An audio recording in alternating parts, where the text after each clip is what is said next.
नमस्कार, हिमाचल समाचार में आपका स्वागत है। आज के मुख्य समाचार। मुख्यमंत्री ने नादौन विधानसभा क्षेत्र में दी विकासात्मक परियोजनाओं की सौगात। मुख्यमंत्री ने कहा, प्रदेश सरकार राज्य की आर्थिकी को सशक्त करने के लिए प्रतिबद्ध। 44 करोड़ 46 लाख रुपए की पेयजल परियोजना में होगा अत्याधुनिक यूवी फिल्टर तकनीक का इस्तेमाल। तेंजिंग नोर्गे राष्ट्रीय साहसिक पुरस्कार के लिए श्री प्रवीण सिंह को मुख्यमंत्री ने दी बधाई। और अब समाचार विस्तार से। मुख्यमंत्री ठाकुर सुखविंदर सिंह सुक्खू ने मंगलवार को जिला हमीरपुर के नादौन विधानसभा क्षेत्र के लिए 3 विकासात्मक परियोजनाओं के शिलान्यास व लोकार्पण किए। मुख्यमंत्री ने धनेटा में 7 करोड़ 60 लाख रुपए की लागत से राजकीय स्नातक महाविद्यालय धनेटा के बी ब्लॉक के भवन के साथ साथ धनेटा में 2 करोड़ 29 लाख रुपए की लागत से बनने वाले ग्रामीण पेयजल एवं स्वच्छता समिति भवन की आधारशिला रखी। उन्होंने 1 करोड़ 21 लाख रुपए की लागत से बने उठाऊ पेयजल परियोजना जनसूह का लोकार्पण भी किया। मुख्यमंत्री ने नादौन विधानसभा क्षेत्र में सरकार गांव के द्वार कार्यक्रम के तहत मनसाई और सदोह में जन समस्याएं सुनी और अधिकारियों को समस्याओं का शीघ्र निपटारा करने के निर्देश दिए। धनेटा में एक जनसभा को संबोधित करते हुए मुख्यमंत्री ने कहा कि राज्य सरकार ने धनेटा कॉलेज के लिए 25 करोड़ रुपए का प्रावधान किया है, जिससे क्षेत्र के युवाओं को लाभ मिलेगा। इसके साथ ही नादौन विधानसभा क्षेत्र के खरीड़ी में इंडोर स्टेडियम बनाया जाएगा, जिसका जल्द ही शिलान्यास किया जाएगा। उन्होंने कहा कि वर्तमान राज्य सरकार को पिछली भाजपा सरकार से कर्ज विरासत में मिला है, लेकिन अब धीरे धीरे प्रदेश की अर्थव्यवस्था पटरी पर आ रही है तथा 1 वर्ष में ही 20% का सुधार आया है। उन्होंने कहा कि आपदा से निपटने के लिए केंद्र से कोई भी विशेष राहत पैकेज नहीं मिला है और केवल सभी राज्यों को मिलने वाली वार्षिक राशि के अनुसार प्रदेश का हक ही जारी किया गया है। राज्य सरकार ने नियमानुसार लगभग 10,000 करोड़ रुपए के दावे केंद्र सरकार को भेजे हैं, जो हिमाचल को मिलने हैं। इस संबंध में वे हाल ही में केंद्र गृह मंत्री से भी मिले, लेकिन भाजपा नेता ये पैसा जारी करवाने में रोड़े अटका रहे हैं। ठाकुर सुखविंदर सिंह सुक्खू ने कहा कि प्रदेश सरकार प्रत्येक माह के अंतिम 2 दिनों में लंबित राजस्व मामलों के निपटारे के लिए राजस्व लोक अदालत लगा रही है। इसमें अब तक इंतकाल के 65,000 से अधिक तथा तकसीम के 3,500 से अधिक लंबित मामलों का निपटारा किया गया है। उन्होंने कहा कि पहली बार कोई सरकार गंभीरता से इस दिशा में प्रयास कर रही है। मुख्यमंत्री ने कहा कि प्रदेश सरकार विभिन्न सरकारी विभागों में 20,000 भर्तियां करने जा रही है और JOAIT परीक्षा परिणाम जल्द ही घोषित किया जाएगा। हमने भ्रष्टाचार को दूर करने के लिए सबॉर्डिनेट सिलेक्शन बोर्ड को भंग किया और मैं दावे के साथ कह सकता हूं कि आने वाला जो राज्य चयन होगा, जिसमें अभी नियुक्तियां शुरू होने जा रही है, वो सारे टेस्ट कंप्यूटर बेस्ड होंगे, पारदर्शी तरीके से होंगे। जो मेरिट वाला बच्चा होगा उसको युवा को रोजगार मिलेगा। हाई कोर्ट में इनके केसेस फंसे हुए, हाई कोर्ट के बाद सुप्रीम कोर्ट में इनके केसेस फंसे हुए। पिछली सरकार कुंभकर्ण की नींद सोई हुई, कोई नहीं। 2020 में 817 का पेपर हुआ, 2020 में हम लोग तो थे नहीं। वो पेपर हाई कोर्ट में फंसा रहा। 2,29,000 युवा साथी उसमें बैठे, 1,800 पोस्टें थी। हम हाई कोर्ट में से भी में लड़े, सुप्रीम कोर्ट से भी लड़े और हम जल्दी उसका रिजल्ट अभी हम निकालने वाले हैं और हम चाहते हैं कि उनका रिजल्ट निकले, क्योंकि वो 4 साल से फंसे हुए हैं। इसके अलावा इसी साल हम 20,000 नौकरियां भरने जा रहे हैं। अभी हम 6,500 TGT arts, lecturer, Shastri, JBT की बैच वाइज भर्तियां शुरू हो चुकी है। अब जो बैच वाइज 50% है, जो 3,500 पोस्टें बची है, उसका रिटन एग्जामिनेशंस के लिए हमने, जब तक राज्य चयन आयोग कार्य नहीं करता तब तक हम चाह रहे हैं कि जो हमारा पब्लिक सर्विस कमीशन है, HP पब्लिक सर्विस कमीशन, उसके माध्यम से ये टेस्ट करवाए जाए। तो हम उसमें भी उनको भी लिख के दे रहे हैं। 984 के करीब हम पटवारियों की भर्ती करने जा रहे हैं। 1,250 के करीब हम स्पेशल कमांडो फोर्स की भर्ती करने जा रहे हैं, जिसमें 30% महिलाओं को आरक्षण देने की बात हमने उसमें की है।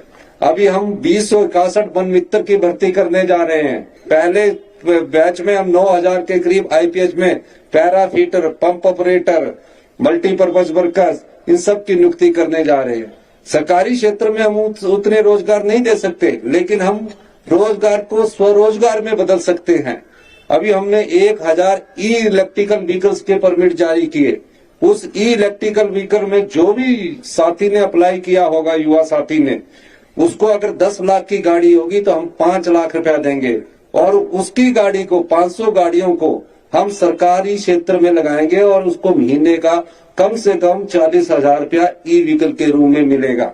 उसी तरह जिसके पास 6 करनाल जगह है और उसके ऊपर धूप की है और उसके पास पैसा नहीं है लेकिन 6 करनाल जगह है, उससे 10% हम सिक्योरिटी लेकर उसको हर महीने 20,000 रुपया सोलर पावर प्रोजेक्ट लगाने के लिए सरकार उपलब्ध करवाएगी और 25 साल तक उपलब्ध करवाएगी। ये योजना अभी हमने राजीव गांधी स्टार्टअप योजना शुरू की है। मुख्यमंत्री ने कहा कि राज्य सरकार ने 4,000 अनाथ बच्चों को चिल्ड्रन ऑफ द स्टेट के रूप में अपनाया है। उन्होंने कहा कि वर्तमान राज्य सरकार ने उनके कल्याण के लिए देश का पहला कानून बनाया और मुख्यमंत्री सुखाश्रय योजना की शुरुआत की, जिसके तहत 27 वर्ष तक उनकी देखभाल, उनकी उच्च शिक्षा तथा उन्हें आत्मनिर्भर बनाने के लिए राज्य सरकार सहायता देगी। इसके साथ ही अगले बजट में विधवाओं और एकल नारी के बच्चों की शिक्षा का पूरा खर्च वहन करने के लिए राज्य सरकार एक योजना लाएगी। उन्होंने कहा कि प्रदेश में डॉक्टर यशवंत सिंह परमार विद्यार्थी ऋण योजना आरंभ की गई है, जिसके तहत विद्यार्थियों को उच्च शिक्षा प्राप्त करने के लिए 20 लाख रुपए तक का ऋण 1% ब्याज पर उपलब्ध करवाया जा रहा है।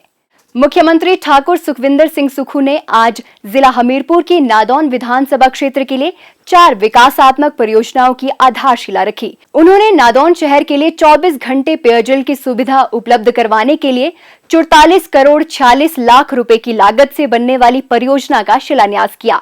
मुख्यमंत्री ने बताया कि इस परियोजना का निर्माण कार्य इस वर्ष गर्मियों से पहले पूरा कर लिया जाएगा, जिससे नगर पंचायत नादौन के सभी 7 वार्डों के निवासियों को 24 घंटे पेयजल आपूर्ति की सुविधा उपलब्ध होगी। उन्होंने कहा कि इस योजना में अत्याधुनिक यूवी फिल्टर तकनीक का इस्तेमाल किया जाएगा। ठाकुर सुखविंदर सिंह सुक्खू ने 43 करोड़ 6 लाख रुपए की लागत से नादौन में बनने वाले हिमाचल प्रदेश पर्यटन विकास निगम के होटल का शिलान्यास भी किया, जिसे जुलाई 2025 तक बनाने का लक्ष्य रखा गया है। उन्होंने कहा कि ये होटल पर्यटकों को सुविधा प्रदान करने की दिशा में मील का पत्थर सिद्ध होगा। मुख्यमंत्री ने गगाल में 6 करोड़ 54 लाख रुपए की लागत से बनने वाले जल शक्ति विभाग के विश्राम गृह तथा जलाड़ी में 14 करोड़ 2 लाख रुपए की लागत से बनने वाले मॉडल करियर एवं स्किल सेंटर की आधारशिला भी रखी। स्किल सेंटर जून 2025 तक बनकर तैयार कर लिया जाएगा। पत्रकारों से बातचीत करते हुए मुख्यमंत्री ने कहा कि भाजपा हिमाचल विरोधी दृष्टिकोण से कार्य कर रही है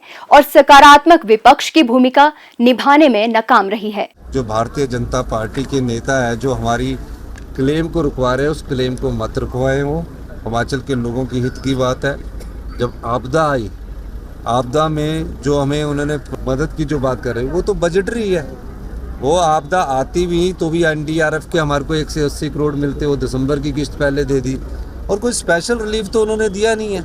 अगर उन्होंने स्पेशल रिलीफ दिया तो व्याख्यान करे कि हमने ये स्पेशल रिलीफ आपको आपदा के समय दिया। दूसरी बात कि जो हमारे को क्लेम मिलना है वो क्लेम हमें दिसंबर में मिलना चाहिए था। हम उम्मीद करते हैं कि उस क्लेम को भारतीय जनता पार्टी वाले ना रुकवाएं। ये यहाँ आके तो रोना रोते हैं और दिल्ली जाने को कोई तैयार नहीं है। मुझे आप ही बताइए, आपने कोई देखा जब से आपदा आई कि भारतीय जनता पार्टी के तीनों सांसद कभी होम मिनिस्टर से मिले कि हमें आपदा में हिमाचल प्रदेश को स्पेशल रिलीफ पैकेज दिया जाए? और अभी भी देखा आपने कि जो क्लेम भरा उसके लिए मिले नहीं मिले। और विधानसभा में जब आपदा पर चर्चा हुई तो जयराम ठाकुर जी ने उसका विरोध किया, चर्चा में भाग लिया 3 दिन तक, वो तो कार्रवाई है, उसका विरोध किया।